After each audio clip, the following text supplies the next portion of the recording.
আমরা কি করতে পারতাম? ধরেন বাংলাদেশে বিএনপি যাহা, আওয়ামী লীগ তাহাই দুর্নীতির ক্ষেত্রে।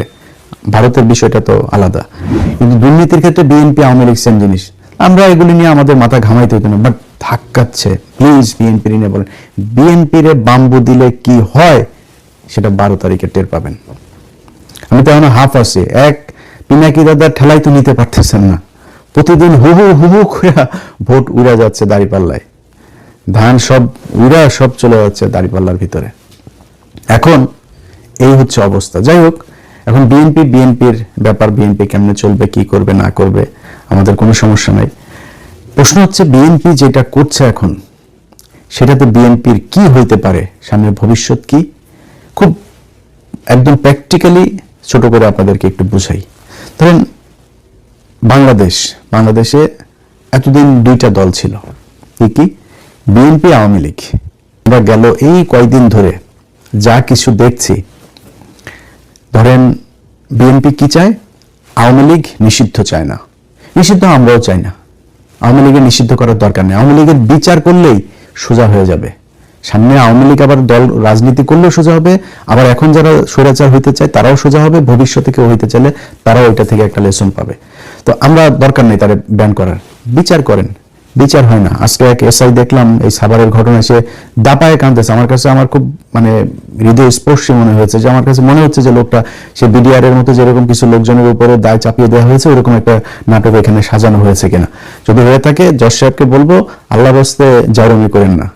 আপনাদেরকে আল্লাহ এই দুনিয়ার মধ্যে এখানকার সেমি প্রতিনিধি হিসাবে আপনাদের একটা দায়িত্ব দিয়েছেন, দায়িত্বটা ঠিক মতো পালন করেন। নাহলে আপনাদের মতো এরকম কত বিচারককে দেখলাম এই গাজীপুরে আগার গায়ের বৃদ্ধাশ্রমে এরকম করে করতে থাকে, বুঝছেন। তো কোতাকুতি করার আগে ভালো হয়ে যায়, আল্লাহ ভালো কিছু করবে। যাই হোক, এখন এই বিএনপির যে ইয়েগুলো আপনার বর্তমান যে পরিস্থিতিটা, এই পরিস্থিতিতে তারা আওয়ামী লীগকে নিয়ে আসছে যে আমরা তাদেরকে চাই, সরাসরি ভোট চাচ্ছে। ক্ষমতায় গেলে তারা তাদের সব মামলা তুলে নিবে। মহাসচিব বলছেন এটা, সব মামলা তারা ক্ষমতায় গেলে তুলে নিবে। জুলাইতে আপনি তো আন্দোলন করেন নাই, আপনারা আন্দোলন করেন নাই, বিএনপির অনেক মানুষ আন্দোলন করেছে, কিন্তু আপনি মহাসচিব আন্দোলন করেন নাই, আপনার দল আন্দোলন করে নাই। আপনার দল সরাসরি বলেছে আমরা এই আন্দোলনের সাথে নাই। আপনি নিজে একদম সরাসরি এই মির্জা ফখরুল ইসলাম আলমগীর বলেছে। তারেক রহমান হয়তো ছিল, বিএনপির মানুষ হয়তো ছিল, কিন্তু ফখরুল ছিল না। তো তারা আজকে সরাসরি ন্যায়ের পক্ষে অবস্থান নিয়েছে। হাদিরে নিয়ে কথা বললে তাদের গায়ে জ্বলে। তারেক রহমান নিজে বলেছে হায়ের পক্ষে তারা, তারপরেও এখনো প্রতিদিন ওপেনে বিএনপির লোকজন ন্যায়ের পক্ষে ভোট চাচ্ছে। কেন চাচ্ছে? কারণ তারা চায় তারা আবার হাসিনার মতো 15 বছর থাকবে। আরে বেটা, এখানে জুলাই সনদটা যদি পাশ হয়, একজন মানুষ 10 বছর প্রধানমন্ত্রী থাকতে পারবে না। আপনার কি মনে হয় তারেক রহমান এখন থেকে টানা, এবার যদি মনে করেন ক্ষমতায় আসো, আল্লাহ যদি হাতে ধরে যদি দেয়, আসো, তারপরে পরপর 2 বার থাকবে, আরো পরের বারও আসবে? সময় দেন। এবার যদি মনে করেন আসলো, মাঝখানে আরেকটা দল আসবে, পরের বার জামাত আসলে তারপরে আবার আপনারা আসেন। তো 15 বছর। তারেক রহমানের এখন বয়স কত হিসাব করছেন? তারেক রহমান তো এমনিতেই 10 বছরের বেশি পাবে না। যদি 2-3টা নির্বাচন হয় 15 বছর যাবে। তো তারেক রহমানের মেয়ে আছে না, সেও তো রাজনীতির মাঠে আছে, সমস্যা কোথায়? সে প্রধানমন্ত্রী হবে, তারেক রহমানের মেয়ের মেয়ে হবে, সমস্যা নাই। আপনি 10 বছরের বেশি হইতে হবে কেন? তারেক রহমানের ওয়াইফ আছে, সে হইতে পারে, তার আরেক ভাইয়ের বউ আছে, সে হইতে পারে। ওনাদের 10 বছর এটা হবে না, আনলিমিটেড সময়। হাসিনার মতো এরকম একটা কিছু করে আবার দীর্ঘদিন ক্ষমতায় থাকতে চায়, এরকম একটা পরিস্থিতি করবে না। তারপরে ওই হায়ানা সনদের এগুলো আপনারা সবাই জানেন, না জানলে এগুলো দেখে নিয়েন, সরকারের ইয়েতে আছে।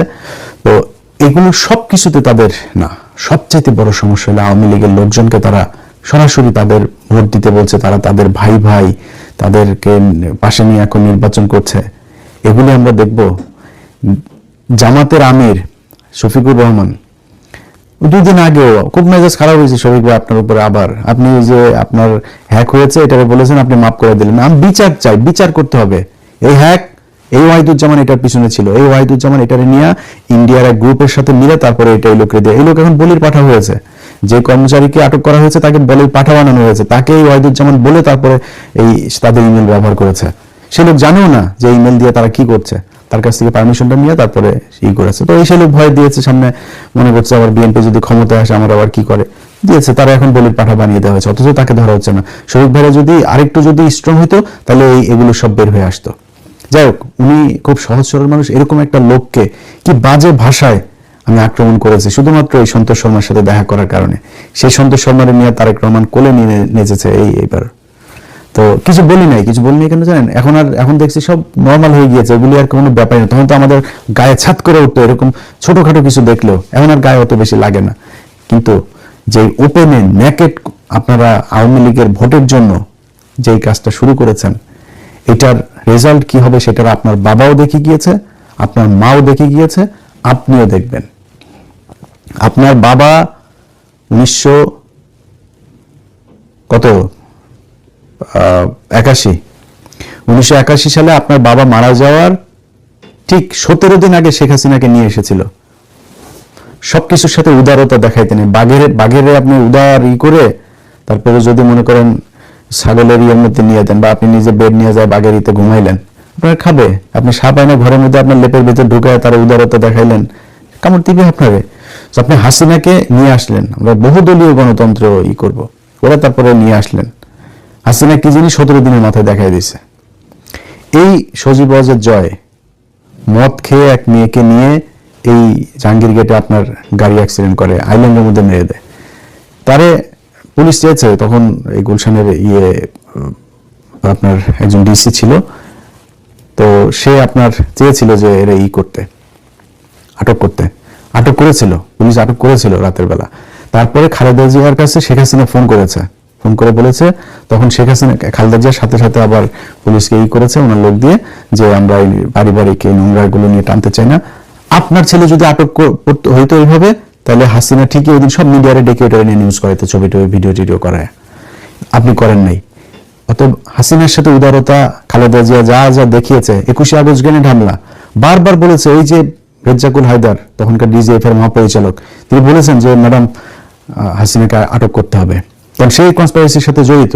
পুরো নাটক এই রেজ্জাকুল হায়দার, তারপরে তখনকার এনএসআই মহাপরিচালক মেজর জেনারেল আব্দুর রহিম, ওনারা বুঝে গিয়েছিলেন, ওনারা চেয়েছিলেন হাসিনাকে আটক করতে, করে তারপরে বিষয়গুলি করতে। খালেদা জিয়া বলছে না, দরকার নাই, এটা নিয়ে খামাখা আমরা ঝামেলা যেতে চাই না, ও যা করছে। এত উদারতা দেখানো ভালো না। এবার আপনার অবস্থাটা যেটা হবে সেটা খালি আপনার বাবা মায়ের মতো এটা না, আপনার মাকে তো যে নির্যাতন করেছে, জেল খাটিয়েছে, স্লো পয়জনিং করেছে, যা যা করেছে এটা তো দেখলেনি। আপনাকে শুধু শাস্তি ওই দিকে কোন দিকে হবে সেটা জানি না, আপনার এই দল থাকবে না। বিএনপি বলে বাংলাদেশে কোনো রাজনৈতিক দল থাকবে না। যেই জায়গায় এই মুহূর্তে বিএনপি আছে সেই জায়গায় যদি তারা কন্টিনিউ করে, কিভাবে হবে না আপনারা বলি। ধরেন বিএনপির একটা রাজনৈতিক দর্শন আছে বা থাকা উচিত, জামাত ইসলামের একটা রাজনৈতিক দর্শন আছে, বামেদের একটা দর্শন আছে, আওয়ামী লীগের একটা দর্শন আছে। আমাদের গেল 54 বছরে এই বাংলাদেশের ইতিহাস সম্পূর্ণ written by Awami League, written by India. এটার প্ল্যানিং, এটার এডিটিং যা যা আছে সবকিছু ইন্ডিয়া আওয়ামী লীগ মিলে করেছে। বিএনপি একবার ক্ষমতায় এসেছিল 91-এ, তখন কিন্তু তাজা একটা ইতিহাস তৈরি করা যেত। বিএনপি যায়নি সেই রাস্তায়। বিএনপি স্বাধীনতার ঘোষক জিয়াউর রহমান এই কথাটাও বলতে পারে নাই, ঠিক মতো বলেও নাই। এবার এসে বলা শুরু করেছিল, এই গত 5-7 বছর 10 বছর ধরে বলা শুরু করেছিল। ইতিহাস তো অলরেডি আপনি লিখে ফেলেছে একটা দল, আপনি সেই ইতিহাসে এত সহজে বুঝাইতে পারবেন না।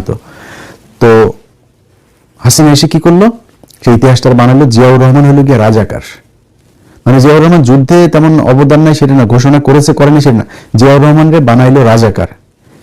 কিন্তু বিএনপি যে 91 থেকে 96 সরকার করলো, সেখানে তারা শেখ মুজিবের বিরাট সম্মান দেখাইলো।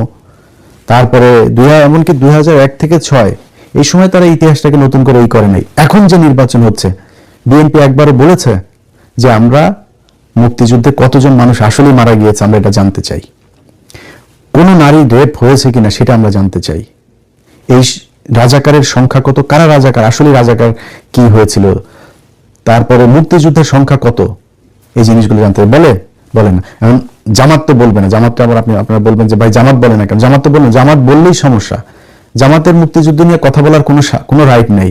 জামাত হলে গিয়া এই জায়গায় জামাত অচ্ছুত একদম। কারণ কি, 2 দিন আগে জামাতের আমির তিনি বললেন যে প্রথম স্বাধীনতার ঘোষণাটা দিয়েছিলেন এই ডক্টর কর্নেল অলি আহমেদ বীর বিক্রম। তো উনি ঘোষণাটা দিয়েছেন, এটা বলার পরে অনেকেই হাসাহাসি করেছে না যে জামাতের আমির এটা কি বললো। হয়তো অনেকে জামাতের আমিরকে যারা পছন্দ করেন তারাও মনে হয় বলতে পারেন যে উনি জিয়াউর রহমানের বিরুদ্ধে এই কথাটা বললো, এটা ওনার কথা না। আমার সাথে সব শেষ কর্নেল অলি স্যারের দেখা হয়েছে এইখানে। আমি স্যারকে জিজ্ঞেস করেছিলাম যে স্যার আপনার এই এই বিষয়টা নিয়ে, না উনি বলছিলেন, আমি একা শুনি না, আমি শুনেছি, আমি ওনার হোটেল দেখা করতে গেছি, এখানকার বিএনপির কিছু লোকজন ছিল, তারপর কনক ভাই ছিল, উনি এই গল্পটা ওইখানে বলছিলেন যে কিভাবে উনি ঘোষণাটা জিয়াউর রহমানকে দিয়ে দেয়ালেন। প্রথমে উনি করেছিলেন, তারপরে যেহেতু চট্টগ্রামে ওনার বাড়ি, চট্টগ্রামের লোকজন সবাই মিলে বললেন আপনি দেন, তখন উনি করার পরে তারপরে উনি আবার চিন্তা করলেন যে না এটা আমার মনে হয় আমার অফিসে যেহেতু জিয়াউর রহমান এখানে আছেন, তো তাকে দিয়ে আমরা একটা করলে এটা আরো বেশি হবে, মানে সারা দেশে এটা ছড়ে। 25শে মার্চ ঢাকা শহর তো ফাঁকা, 26শে মার্চ ঢাকা শহর কিছুই নেই, কোনো রাজনৈতিক কোনো নিয়ন্ত্রণ, কোনো কর্মসূচি, কোনো পরিকল্পনা কিছুই নাই। যে শেখ মুজিবুর রহমানকে বলেছে যে আপনি একটা রেকর্ড দেন, আমরা অডিও টডিও সব নিয়ে গিয়েছে, সে রেকর্ড দিবে না। পরে বলছে যে ঠিক আছে আপনি একটা সাইন করেন, সাইনটা না, এই সাইন থাকলে পাকিস্তান তো আমাকে পরে করবে, আমার বিচার করবে। এটা আমাদের কথা না ভাই, আমি যা বললাম কোট আনকোট কথা বললাম। আপনি তাজউদ্দিন আহমেদের বই পড়েন, এই নেতা ও পিতা ওই বই পড়েন, বললে এখানে আছে এগুলো সবকিছু, যে কিভাবে শেখ মুজিব 25শে মার্চের এগুলিতে করতে চান। সে নিজে 27 তারিখে হরতাল ডেকে তিনি চলে গিয়েছেন আর্মিদের সাথে। তো তিনি অপেক্ষা করছিলেন, আর্মিরা আসবে এটা অপেক্ষা করছিলেন। তো সেটাকে মানে বানানো হয়েছে যে শেখ মুজিবের পরে শেখ মুজিবকে জাতির পিতা মিতা বানাই করে ফেলা হলো। তো ঘটনা যা ঘটছিল চিটাগাঙে, কর্নেল অলি তখন ঘোষণা দিতেছে, এরপর কর্নেল অলি নিজেই এটা করেছেন এবং সেগুলো সেই খাতা কলম আমার ফেসবুক পেজে, আমি নতুন একটা ফেসবুক পেজ ভেরিফাই করেছি, সেটাতে আপনারা দেখেন, এখানে আমি এই ডকুমেন্টটা দিয়েছি। তো এটা তো উনি বলেন নাই, এটা কর্নেল অলি বলেছেন। এখানে জামাত ইসলাম এই ইতিহাস নিয়ে কিচ্ছু বলতে পারবে না, জামাত ইসলামের কোনো রাইট নেই। এমনকি আপনারা অনেকেই জানেন যে গোলাম আজম তিনি কিন্তু ভাষা সৈনিক ছিলেন। 68-69 পর্যন্ত কিন্তু জামাত আপনার এই বিভিন্ন বাংলাদেশি যেসব দলগুলো ন্যাপ ট্যাপ এরা যারা ছিল এদের সাথে ছিল, পাকিস্তানের বিরুদ্ধেই তারা ফাইট করেছে। কিন্তু 69-এর পরে এসে তারা আস্তে আস্তে বুঝলো যে না এখানে তো ইন্ডিয়ার কনস্পিরেসি চলছে, তখন তারা আপনার করলো কি এই করে ফেললো, এখান থেকে সরে গেল। এই হচ্ছে কি ঘটনা। এখন এই যে ইতিহাসটা আপনারা করেন নাই, এখন যদি আইসা হঠাৎ করে করতে চান, কতটুকু পারবেন জানি না, করবেন কিনা সেটাও এখনো বলেন না। আপনারা এইটারে বিক্রি করে তারপরে করতে চান। এখন আপনি যদি এখন যেভাবে বিক্রি করছেন এইভাবে করলে ওকে ঠিক আছে, আপনার এখনো পর্যন্ত জামাত ইসলাম তো আপনার কাছ থেকে মুক্তিযোদ্ধা নিয়ে নিতে পারবে না। বাট যদি আওয়ামী লীগ আসে, আপনি আওয়ামী লীগের কাছ থেকে মুক্তিযোদ্ধা কেমনে নেবেন? মুক্তিযুদ্ধটা তো আওয়ামী লীগের, তারা এইভাবেই বানিয়েছে।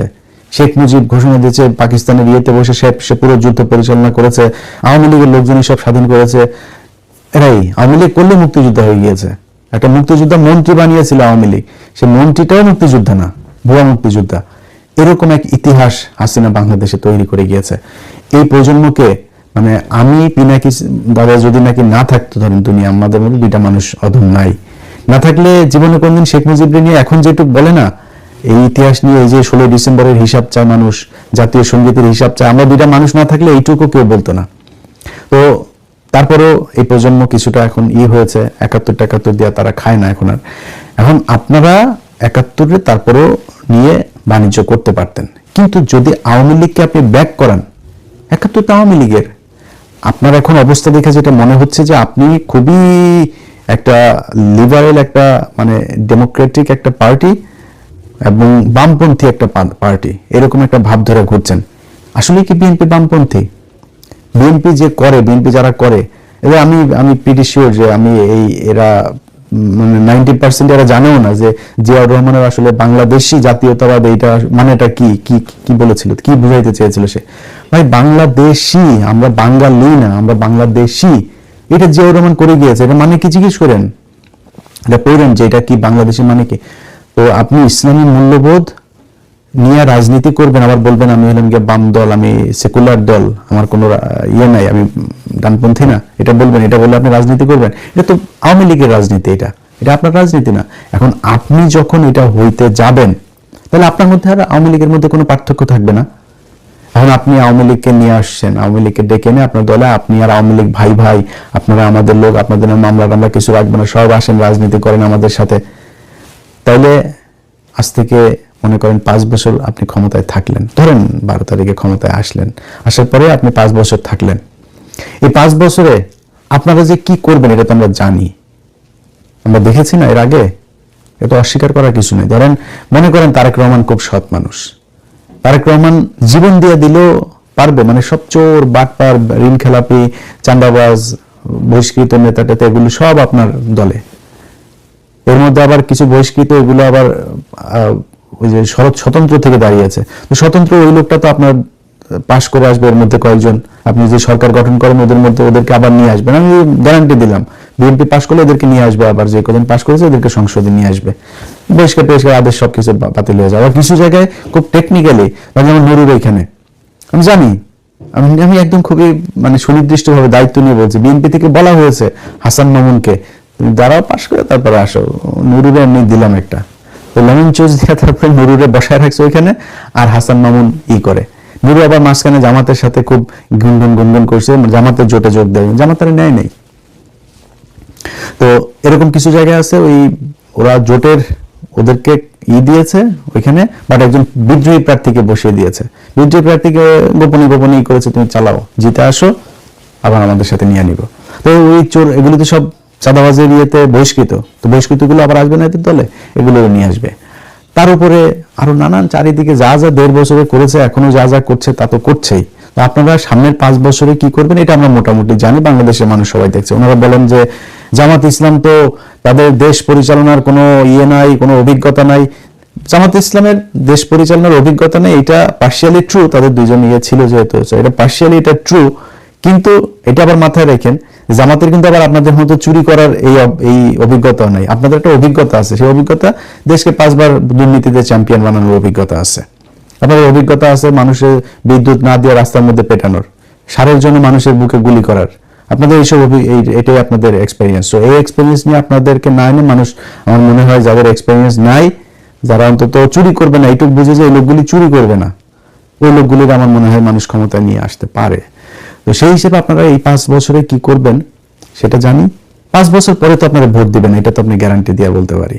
তো 5 বছর পরে আপনি এই 5 বছরের মধ্যে আপনি আওয়ামী লীগকে নিয়ে আসলেন আপনার দলে, আনার পরে এই আওয়ামী লীগ তো আপনার ভেতরে ঢুকবে। আপনি কয়দিন পরে দেখবেন আপনার এলাকায় যারা আছে তাদের মধ্যে বেশিরভাগই সব আওয়ামী লীগের লোকজন দিয়ে, এরপরে এদিকে ইন্ডিয়া টাকা পয়সা দিয়ে তাদেরকে প্যাট্রোনাইজ করবে, করে তারপরে আপনার দলের ভেতরে মোটামুটি আওয়ামী লীগের একটা আদর্শ, আওয়ামী লীগের লোকজন, আওয়ামী লীগের টাকা পয়সা, আওয়ামী লীগ দিয়ে পুরো আপনার দলটা চলবে, মাঝখানে থাকবেন খালি আপনি। আপনারও হয়তো বা একদিন দেখা যাবে যে বেশি ভালো না লাগলে আপনার আব্বার মতো ওরকম কিছু একটা করে ফেলবে, কিছু করার থাকবে না, আপনি করবেন কি? সো তখন কি হবে, জিয়া পরিবারে আপনি যদি নেতৃত্ব দিতে না পারেন তা আপনার দলটা হয়ে যাবে আওয়ামী লীগ, কারণ ভিতরে তো অলরেডি আপনি আওয়ামী লীগের লোকজন নিয়েই পুষছেন, আপনার দল তো এমনি ইন্ডিয়ান মালের অভাব নেই। আপনার পুকুরে যে কটা আছে, খালি কিছু মানুষ আছে যে মানুষগুলিকে আপনি এই যে খুব খারাপ লাগে, মানে বিএনপির দলটার জন্য বিশ্বাস করেন, এই মোয়াজ্জেম হোসেন আলাল,